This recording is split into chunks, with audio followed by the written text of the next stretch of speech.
Hey everybody, what's going on? I'm your host Josh. Thanks for tuning in to another episode of the Fulfillment Podcast, where we discover a better you by finding fulfillment in life, relationships, and finance.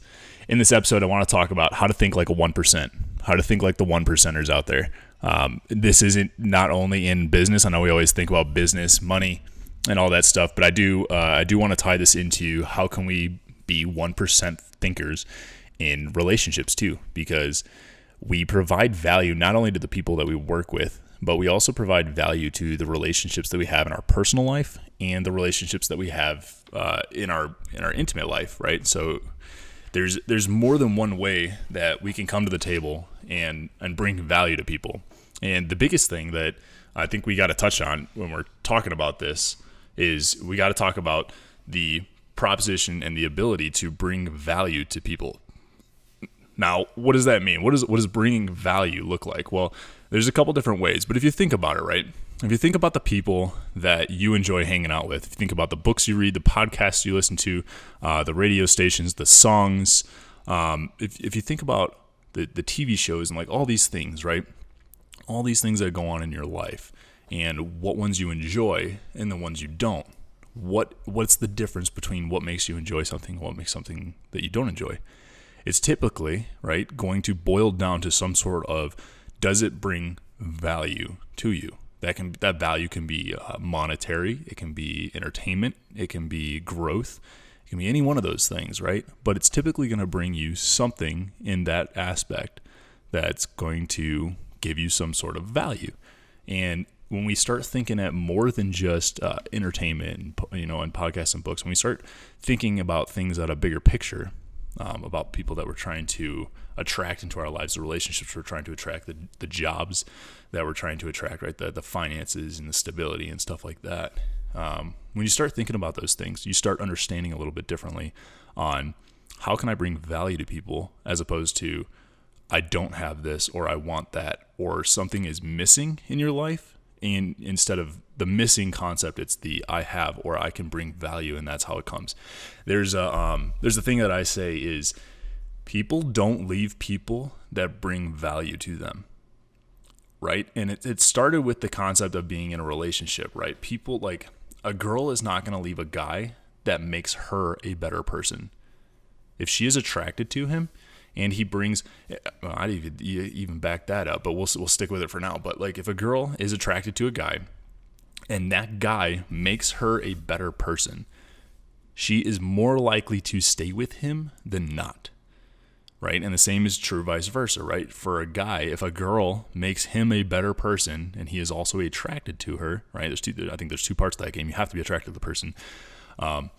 But if they also improve their life, their quality of life, the issues that they're dealing with, they help them solve them, get around them, right? If they're having family problems or if they're trying to figure out, their jobs or improve on different things or get in shape or do different things, right? And that person, that significant other can help them grow, right? They bring value to the person. Now, when relationships go sour is when that piece goes missing. And we talk about a lot of different things, but if you think about being able to bring value to somebody, and you can probably think back on some relationships that you've had and different things that you've gone through, and maybe even relationships where somebody's broken up with you, you can think back to those things. And if you're being honest with yourself, think about it and think, was there a point in which I was bringing value or they were bringing value, and then all of a sudden that stopped or that shifted or that changed? Or maybe you're still in the relationship with the person and you can say, yeah, right, they do. They make me a better person. Nobody's going to leave somebody that makes them a better person. If you're also attracted to them, I think is a big piece of that. But even touching on that, I think with females, especially, right, women, I think, can connect to guys more emotionally than physically. And that also says that if the guy brings value to a female, right, makes her a better person and continues to help her grow and continues to push her outside her comfort zones, it continues to get her to a point where she is improving herself by being around him and being with him, and he has that positive influence on her, she will not leave him. There's no need, right? There's no need to leave somebody that makes you better. You could be around the most attractive, sexiest person in the world, and you're going to be like, I don't care, because who I actually have is somebody that's making me a better person, and I wouldn't give that for the world, right? It becomes this very powerful attraction force that is almost inseparable, because it doesn't matter about looking at someone else because they haven't done anything to help you grow, right? They haven't provided you any value in your life, especially at an emotional and an intimate level, and the person that you're with has.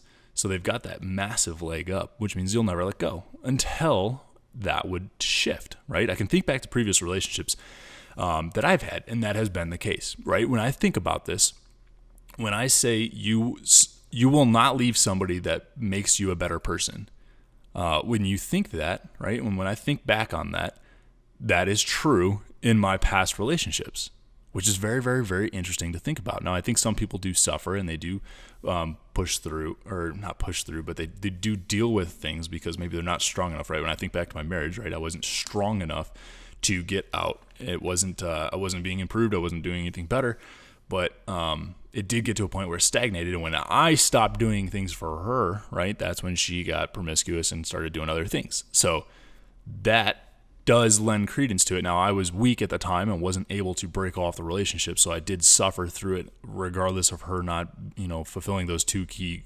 concepts. But I was not happy, right? That doesn't mean it's a happy relationship. So I was more or less willing to leave, but I stayed with it anyway, if that makes any sense. And that can be true, right? That can be true. I'm a testimony to that. It can be true, but it is not happy. If we're talking about happy relationships, a happy relationship, somebody will not leave a happy relationship when the other person provides value and helps them grow and become a better person regularly, right? So when it's very interesting, because when we think about that, it starts clearing up a lot. And if you let that settle in, I think it'll make a lot of sense to you, right? When you think about the people that you're around socially, right, the friends in your friend group, who are the people you enjoy being around the most? It's probably the people that are more positive, right? You probably enjoy being around people that are positive instead of people that are negative. You probably enjoy being around people that can see the good in things and help you get through them than people that are constantly adding problems to your plate and dragging you down, right? And you probably enjoy people that get out, do stuff, take you along, like help you get outside your comfort zone and experience new things, right? Like travel and exploring and all that. Then somebody that's sitting on the couch, not doing anything, stagnant, right? And that's interesting, right? It's on the same line because they're doing the same thing, right? They're helping you grow. They're helping you experience new things, get outside your comfort zone, try stuff that you wouldn't have tried without them, right? Those are people that you want to be around. So when you start thinking about your friend group and your circle and the people that you interact with, those people, right? Try and do it. So when you start shrinking your circle and you start, keeping only key people in your life, go through and see, does this person do anything to improve me? And by doing this, you're not being selfish. Get over that fact. One, who cares? Two, you're not being selfish because what you're doing is you're prioritizing the people that actually do matter to you, the people that are helping you grow. You're prioritizing your energy for them instead of dispersing it amongst all these people, some of which don't do anything for you and some of which do, right? So you're almost being more selfless by cutting out the people that aren't doing anything to help you and giving your time and energy back to the people that do, and only those people, right? So start going through. I mean, what I do is I go through my feed, and anytime something pops up from somebody that I'm like, holy smokes, I'm still friends with you? Like what? Like I haven't talked to you. I don't even know what's going on in your life other than some pictures and posts you put up every now and then. Like I don't know anything about you anymore. It's an unfollow or an unfriend or whatever, right? You get rid of them and you remove them from your life because they're not doing anything to help you. They may not be hurting you, but they're not doing anything to help you. And I always say, if you're not growing, you're dying. So you got to keep people that are gonna continue to help you grow in your life. So be somebody when you flip the table too, right? When you think about the other perspective and trying to attract high value people, boy, words are hard sometimes.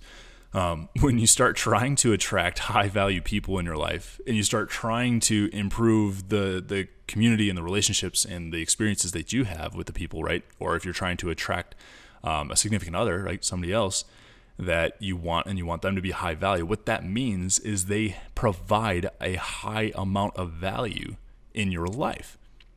And in order to do that, right, if you want to attract somebody that's high value, you have to be high value, right? You attract what you are, not what you want. So how do you do that? How do you shift yourself into this high value state? How do you become somebody that is high value? Well, in order to do that, you've got to become high value. In order to become high value, you have to provide value, right? You have to provide value to people. You want that person to do that for you. This unknown person that you don't know, you haven't met yet, but you want to attract them into your life. How do you do that? Well, start providing value for people. Start finding ways that you can improve, right? There's a quote I read, I think on Instagram, one of the posts, and it talked about how it said something along the lines of, if you see an opportunity to do something good, do it, take it, because it's the universe's answer to someone else's prayer. So take those opportunities to improve other people's life. That's adding value to other people. You may see no reciprocation, and none of this is even about that. It's about providing value to other people, because when you do that, you are becoming a higher value yourself, right? When you start doing things, it doesn't mean you're not getting monetized. It doesn't mean this or that. No matter what you do, if it's monetized or not monetized, it's doing it to provide value to other people because you're looking to attract that same thing into your life. And I know I always talk relationships, but this can be true across the board, right? When we think about friends, when we think about relatives, when we think about businesses, when we think about employees, when we think about bosses, right? When we think about the people that we want to attract, the high value people, right? The same thing is true for those people. If you want a high value boss, be a high value employee. You'll find yourself around those people. And if that boss isn't being that way, right? And your boss is set in stone, right? And you're providing value, you're becoming that high value person. Well, what does the high value person do if they're around somebody that's low value, right? You're going to leave. You're going to get out of their life, right? You're going to remove yourself. So do that. Be open, be fluid to the changes and the possibilities that it means by shifting your vibration into high value, into that high energy, that high state, right? It's crazy. It's so crazy, but it's cool. It's so cool. I think it's so cool once you get to the point where you can recognize and you can see how all this stuff kind of like ties in together. Be high value, you start doing things that are high value, you start removing things that aren't, and then you start getting yourself into this mindset and this like environment of nothing but high energy, and then you just continue to grow and go that way. And don't ever think there's a point where you're like, boom, I've achieved it. I'm there. Like I am high value. Like I've done it. It's not that way. I really encourage you guys to read that book, The Infinite Game by Simon Sinek. It's a very, very interesting concept on the point of there are infinite games and there are finite games. Football is an example of a finite game. It has defined players, it has defined teams, it has defined rules, and it has defined end state. You know how to play the game, you know what's going to happen, and there's a desired outcome at the end, right? Not everything, most things that we talk about here on this show are infinite games. And that's how this is, right? Becoming a high value person is not a finite game. It's an infinite game. It continues to go. The goal of the game is to continue to play. The goal of growth is to continue to grow. You're not ever going to get to the point where you're like, boom, hit it, done. I've achieved it. We made it. High five, everybody. You're not going to get to that point. It's not an election. You're not trying to hit some achievement at the end of this. You're constantly trying to grow. You're just becoming better than who you were the day before, the month before, the week before, the year before, right? You're constantly improving on who you are. When you think about this in business terms, right? What does value look like in business? So if you're running a business, if you're starting your own, if you're helping somebody else grow theirs, right? If you're an employee and you're helping someone else grow theirs, what does it look like, and how do you become one of those employees that are a high value employee, or how do you become one of those businesses that brings a lot of value to someone else, right? How do you make yourself somebody that's not going to be let go, that wants to continue to grow and work with people? How do you become that? Well, I think there's three pretty important ways that you can do that. And value to businesses, right? Value in the terms of finance. Value equals money. If you can help them grow and if you can help them bring in more customers, more clients, close more deals, you're bringing value. If you can bring them time, if you can save them time, cut them costs, do those little things, right? Bring them more time so that the owners and the managers and all that have more time to focus on bigger picture things, then you're providing value. And if you can help a business grow, if you can help a business get through some of the tough sticking points that they're going through, maybe they can't figure out how to increase their manufacturing or their distribution costs, right, are too high, and they're trying to get through a certain spot. Maybe the boss is running around like a chicken with his head cut off, and he can't figure out there's no way he can grow because he just cannot manage his time properly. Like, he needs to be in too many places, and he can't figure out how to prioritize where he needs to be at different spots at different times, right? And he doesn't have enough time. If you can bring him more time, right? If you can find a business owner where you can identify the percentage of clients that they're bringing in, and you can increase that number, right? You can bring them in more revenue per month, then you're going to be bringing them more money. You're going to be providing them value, right? So those I think are three very critical ways that you, either as a business owner or an employee, can grow and improve a business. And that takes you from being somebody that's average or just a normal employee to being somebody that's now on the promotion board, somebody that's getting looked at, somebody that's being considered for promotion on, to new statuses, new levels, taking their business to the next level. Maybe you're looking at new deals, you're talking to new clients, right? You're talking to bigger clients, you're upping your costs and your prices of your services, right? When you start looking at the growth model that starts happening, when you start becoming a higher value business or a higher value employee, then you can start to see how this all kind of like ties together, right? You start thinking like a 1%er, you start becoming the 1%er, and you start getting the things that person at the 1% level, that high value person is. You're going to start seeing your life shift into that direction, right? It's super cool. I think it's super, super cool. You just got to be able to stay focused on that and stay shifted, because that needs to become your new, we call it the standard state or the base state. That's where your mind goes back to naturally, right? You go back to that. I'm always thinking of how I can add value to different things. I'm thinking of how I can increase money. I'm thinking of how I can close more deals. I'm thinking of how I can bring more time, how I can bring more growth, right? You're thinking of those things all the time. You're becoming that high value person to those key individuals that are looking at those things. Now let's shift into relationships, right? What does high value look like in relationships? And I know we talked about this a little bit earlier, but what does it look like in a relationship to be a high value individual? Well, if you want to be somebody that's high value, it's not quite similar. It is in some ways, I guess, as businesses, but not exactly. But the first one I would say is growth, right? If you can be with somebody that can help the other person in the relationship grow, right? They are having a hard time with family issues. Maybe they're having a hard time dealing with certain stressors, with different events in their life, right? They had a death in the family, or they're trying to figure out, what path they need to take in this important decision that they've got going on, right?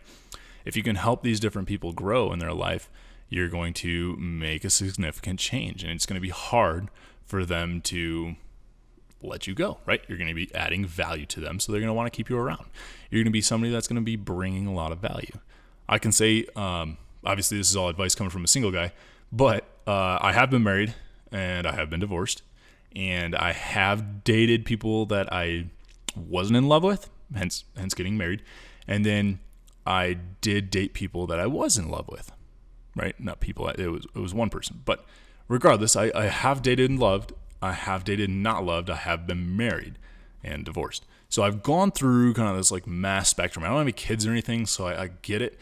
But I do, stay in touch and stuff, and I do communicate very closely. And I think all this stuff really ties together. So let's not get, don't get to the point where you're like, he doesn't understand. I think this all makes sense on every different level. You got to think of how this fits into your picture. But if you can have, right, so if there is something that's going on in your relationship that you feel isn't quite fulfilling, you feel like something's missing, you feel like something's not quite there, take a step back and look at how you can provide value to the partner of yours in that relationship. If there's a way that you can bring in something or you can do something, right, or you can help figure something out for your partner, you're going to be starting to add value to them, and it's going to shift the paradigm of the direction that things are going in that relationship. I think this is really important when you start looking at dating. When for those of you that are single out there, when you start looking at the way you date and the way you meet people, don't be focused on making a good impression. Don't be focused on how good your hair looks or how nice your tits or whatever, your eyelash. Don't worry about the makeup. Don't worry about the car you're driving. Don't worry about all these things. The place you're eating, how big the bill is. Don't worry about that stuff. None of that stuff's important.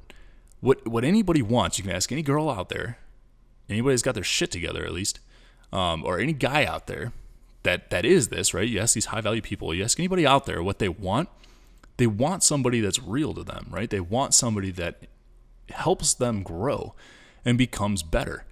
When I go out on a date with somebody, I'm not evaluating how, straight her hair is or how many earrings she's got in or, how big her ass is. Like that's not the important stuff. Like we're not talking about that, right? I'm not even looking to see what you got going on in your head, right? I'm not looking to see, well, I am, but I'm not, what I'm trying to say is I'm not looking to see like what the things are you do for fun or what all that stuff. What I'm really trying to figure out is over the course of like what the whole first date is how can you help me grow? If you can help me grow, I know I'm going to like you and I'm going to want you in my life. As long as I'm attracted to you, right? It's not that crazy. But the first things first, let's figure out if you're valuable to me. Because if you can be valued to me and I can be valued to you, then we can have this symbiotic relationship to where we build an attraction, right? Attraction can build from that. If you can both help each other grow, then there's something there, right? There's potential there. Because if it's only physical, then it can die, right? You can have that physical connection, that physical attraction, but then at some point it's going to wither away and things will fade off. And you don't want that, right? You want to be with somebody that's got the mental capacity and the stability to be able to help you grow and become someone better. And if you can both do that for each other, then there's potential for a strong relationship, and the physical piece can be added later. So whenever I'm sitting down with somebody, I'm always trying to figure out what is it that you can do to me? And it sounds super selfish, right? That sounds really, really selfish thing to do. Like, Josh, pretty fucking shallow. Yeah, got it, right? Sounds that way. But you dig a little deeper and you figure out, if I get into a relationship with somebody that I know isn't going to bring me any value, but I get into a relationship with her anyway because maybe I'm physically attracted to her, and it goes sour and I don't enjoy it, and then all of a sudden, a year goes by and then I'm like, all right, we're done. What was more selfish there? It was probably the second answer, right? I think that's a unanimous decision. Like it doesn't take a whole jury to vote on that one. We all got that figured out, right? By me wasting someone's time, that's going to be far more selfish than if I just were to cut the ties at the beginning, because I looked at it as, what can you do for me? And maybe that's maybe a harsh way of saying it, but it's not so much of what you can do for me, but how can you bring me value? Because I'm looking at the situation in the same way, right? Am I a high value enough person that I can bring you value? And if I'm ensuring that I can do that, then I definitely want that from you. And because that's what I know is going to make someone happy. I know that's what's going to bring happiness to them, is if I'm constantly improving, if I'm making you think, right? If I can make you think a little differently, if I can get you to open up, if I can get you to be vulnerable, right? If we can get these things flowing, if we can get ourselves thinking together, right? We can grow together. I can be high value, I can date high value. We can build this empire together, and we can grow and we can be very, very happy together with that, right? And if you guys think about, what was it? There was one show, I think it's like Love is Blind or something, or Blind Love, whatever. It was on Netflix. I know a whole bunch of people watched it. I watched a few episodes too. But regardless, if you watch that show, we'll just call it Love is Blind. I think that's what it is. If you watch Love is Blind, it's based on the concept of, you don't have the physical, they remove the physical attraction, right? Because you can't see, you have to like talk through walls and stuff. You remove the physical attraction and you just communicate for, I don't know, until it's weird, but you have to propose in order to get out, I think, before you can actually see the person. So regardless, they move the physical attraction. The whole point of the show, they remove physical and see if you can just fall in love just through communication, right? Just through communicating. And what that demonstrates is that bringing value to somebody is important. It has to be important. That is absolutely a critical key component to falling in love.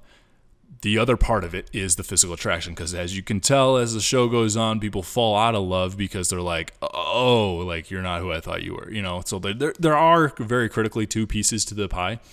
The physical piece, well, it may be one. That's definitely not, I think, the most important piece. But it definitely is one. So growth. How can you provide value in relationships? Let's get back to this. The first way is through growth. The second way, right? The next way is through attraction and intimacy, right? So being able to be attracted to somebody, that falls back on my door theory concept. Whereas if you are, imagine two people standing on either sides of a door. So somebody walks up to the other person's house, right? And you're both standing on opposite sides of the door. The person that's inside opens the door. The second they open that door, there is a split second, I'm talking snap of the fingers, decision that is made inside of each person's head, as soon as they see the other person. Immediately, right? And it's purely based on physical attraction and the looks that you see on each other. But within that first split second, there is a subconscious decision that is made inside of each person's head that says, yes, I would really like to dig in and see if this person is worth it, or no, either turn around and walk away, or no, I'm not interested to see if this is going to go anywhere. I already know this isn't somebody I want to be with because I'm not attracted to them, right? And that's called door theory. So I think attraction and intimacy is a very important piece to this. All right, it's a very important part to the whole thing. So that's another way you can provide value to somebody in a relationship, is working out, staying in shape, being somebody that takes care, right? Good hygiene. Maybe you have a clean and tidy place, right? Maybe you pick up and you take care of things, and you are attractive in your cleanliness.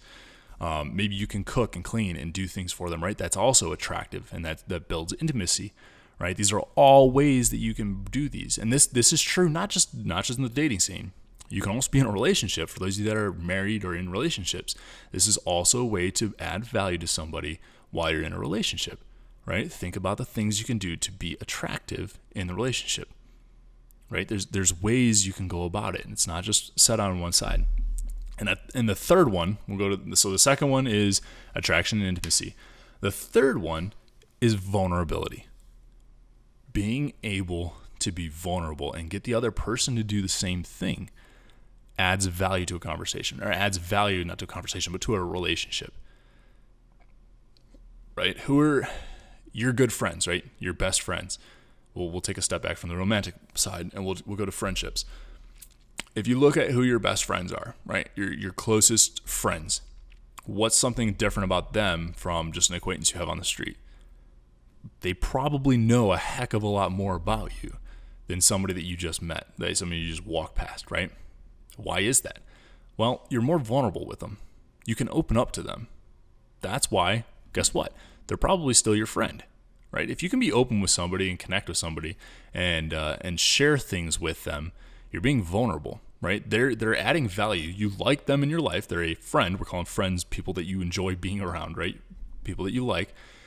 They add value to your life because you can be open with them. You can share with them, right? You like being around them. What value do they add? Well, you feel like you can be vulnerable. You feel like you can open up to them. You feel like you can get shit off your chest, right? You're being vulnerable. They can help you grow. Those are all critical things. When you start looking at romantic relationships, you can add the attraction piece in there too. Hopefully you're not like attracted to your friends, but I think that's one thing that changes when you get into a romantic relationship, is you're actually physically attracted and you're intimate with them, right? That's the difference with friendships and relationships, romantic relationships.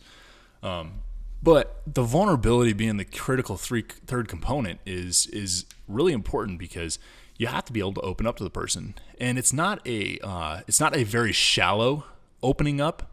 It's not a here's me spilling the beans and getting everything off my chest and all that, because not everybody does that in a way that really opens up your true heart, that shows the interior of who you are, right? You'll know when you do that because you'll feel like there's a huge weight that's been lifted off your chest. If you're holding on to something and there's something you're not saying, or there's something you're not speaking, or you're not getting off your chest and telling them, you're going to know that because you're not going to feel like you're freed. But if you're with somebody that you could truly open up with, and you're actually being vulnerable, and you're actually sharing things with them, like deep, personal, intimate things with them, you're going to feel that vulnerability with them. And that's going to create a different level of attraction than it would with somebody that doesn't have that. If you don't have that with somebody, it's going to be a different relationship than somebody that you do. And that's why that third thing is the vulnerability piece. So going back over the three things for the relationship, it's the growth. You can add value in a relationship by helping somebody grow and improve who they are, and encouraging them to do better, and getting them, out of a habit and a lifestyle that they don't enjoy but are stuck in, and getting them into one and supporting them in a relationship and a lifestyle that they do enjoy, that improves who they are, that makes them a better person. You can add value by attraction and intimacy, right? You can cook for them, you can clean for them, you can work out, right? You can do these things that add attraction to the relationship. And the third one is the vulnerability. You have that specific thing that you guys can talk about and you guys can share together that you can't do with anybody else. And that's the three critical components to how you can add value to a relationship. I think it's very interesting because sometimes I think girls can find these attractions, these things, without having the attraction piece there, the attraction intimacy piece, just having the growth and the vulnerability. I think females are much better at finding a relationship and developing love based on those two components without having the attraction there. I think a girl can do more with a guy who has those two pieces and maybe missing attraction than a guy that just has the attraction. And any girl that's listening, you're probably raising your hand and shouting hell yeah, because that's important, right? That is a critical piece, especially for females. That is very, very critical that that a guy has the ability to help them grow and they can be vulnerable and open with them and not feel judged or like they're going to lose their mind or that the guy's going to get pissed off with them, right? While guys may have the same thing, I think it's very, very strong, and it's a lot stronger for females, more so than the guys. Guys definitely have a stronger desire and a stronger urge to have that physical attraction. I'm not saying girls don't, right? Girls definitely do. But guys, I think, have it a lot stronger than what the females do. Interesting things to think about, right? So if you're girls, those are the three things. You may put them in different orders on what's important to you, but I would equally distribute those across the board and just give that something to chew on. Girls find, so guys, that's good news for you, right? If you're a single guy and you're trying to go on a date, you may not be the most attractive looking dude out there, right? You may look like you got hit by a dump truck, but good news, that's not the most important thing for girls. Get out there and help them grow. Help them get over some things that are problems for them, right? And that doesn't mean solve all their problems. Sometimes that just means listening. They need someone to vent to. And you just got to be a listening ear, and you can help them grow. And you can help them get past that, right? And you can offer your guidance. You can offer your shoulder. You can offer, your shoulder to cry on. Sometimes it's all a girl's looking for. She's just looking for somebody to listen and hear her. That helps her be vulnerable, right? That's what they want. That's what they're looking for. Watch the movie Hitch, right? That main character guy falls in love with the very attractive female, and he is not the most attractive man in the world, right? He's also not in shape or anything like that. I think not Kevin Hart. Not even gonna say that. But I will not try celebrity names. But he is not the most attractive dude in the world. But guess what? He helps her break out of the shell, and he helps her grow, and she all of a sudden becomes vulnerable with him, and she falls in love with him, and then finds him attractive afterwards. Whereas for him, it's totally opposite. He finds her super attractive. And then he's like, she's also an awesome girl, and she does a lot of this, and she does that, right? He finds the attraction as the first component, and then the rest goes in. So good news for you guys. You don't have to look like Ryan Reynolds out there to be attracting a female. You can just provide value and be that high-quality guy, and then you're going to attract those same girls in your life. I will say when girls get to the point, I think this is very, very true with females again. Girls will, because it's a good example because it happens to guys a lot. It does happen to girls, but it happens to guys a lot. But being put in the friend zone. When you're put in the friend zone, what happens is this concept of bringing value to somebody stops. Or it never starts in the first place. So if somebody puts you in the friend zone, think about this and think, am I bringing value to this person in their life in one of those three ways, in growth, attraction, or vulnerability? Am I allowing these three things to happen in their life? And if you're not, you're being friend zoned. And that could be why, right? That's a very strong reason as to why you're being put in the friend zone. It's because you're not bringing value to the relationship. Flip the table across and look at the way you've put people in friend zones before, right? If you're somebody that's high value, right? You see yourself as a high value person, which means you know what you want and you're not willing to sacrifice and settle for anything less. If you're a high value person, look at those people that you have put in the friend zone. Like, look at the girls that you put, or the guys that you put in the friend zone, and see if they provided value to you. Chances are they didn't. And I can tell you that's true for me. There's girls that I've friend zoned. You go out on a date, right? and there's nothing that comes out of it. You're like, okay, I don't really see this going anywhere, but I appreciate it. It was fun hanging out. It was fun getting to meet you. It was really cool. It was a good time, but I don't see this going anywhere from here. It was nice to meet you. Thanks. I'll talk to you later. Right? And we go separate directions. Well, typically what it is I don't see that girl as adding any value to me in my life. She's not somebody that is going to make me better. So I don't want to spend more time with her, right? I'm a high value person. I want to spend time with high value people. I want to spend time with people that can make me think, people that can help me grow. Growth is very important to me, right? As it is with anybody else that sees himself as a high value person. You want to be around somebody that can help you grow. So do that for someone else. Most critical way that you can do that. So think about that. When you think of friend zone, it's funny because when I started thinking like, oh shit, like I've been putting people in the friend zone, this is actually a really big reason. Like this is why. I hit it, like nail on the head. I hit it. This is it. I put people in the friend zone because they're not bringing value to me in my life. And it's a crazy because you start cracking these little codes here and there, and you start like, it almost becomes a science. You're like, well, I can narrow this down right away, right? You can figure out within a drink. I like to put drinks on them instead of timelines because I enjoy my beer or margarita or whatever it is I'm drinking. But I like to put that out there because when you start seeing that, right, you can figure out, talking to somebody, you can figure out, okay, do you have your shit together? A. B, can you do anything for me? Like, are you capable of helping me grow in my life? I can usually figure that out pretty quickly, probably within the first 5 or 10 minutes, just by asking them some questions and get them to talk and hear a little bit about them, right? You can figure out if there's somebody that's going to be able to help you grow and add some value to your life right away, very quickly. And then that's cool because you don't have to waste anybody's time, right? You're not being selfish, you're being selfless. You're not wasting either of your time, and you're allowing more time to dedicate to the people that deserve it. So do that when you go out there. I hope this helps, guys. I hope I'm able to open your guys' eyes up a little bit more to the things that are important to you. Like always, feel free to go on Instagram, send me some feedback, DMs on @fulfillment_podcast. That is the best way to get a hold of me. Send me some DMs there. Other than that, follow us on all your podcasting platforms. Be sure to like and subscribe if you're on YouTube, and share this with anybody else that you think needs to hear this. Critical stuff. It's very important. Thanks for tuning in, guys. See you in the next episode. See ya.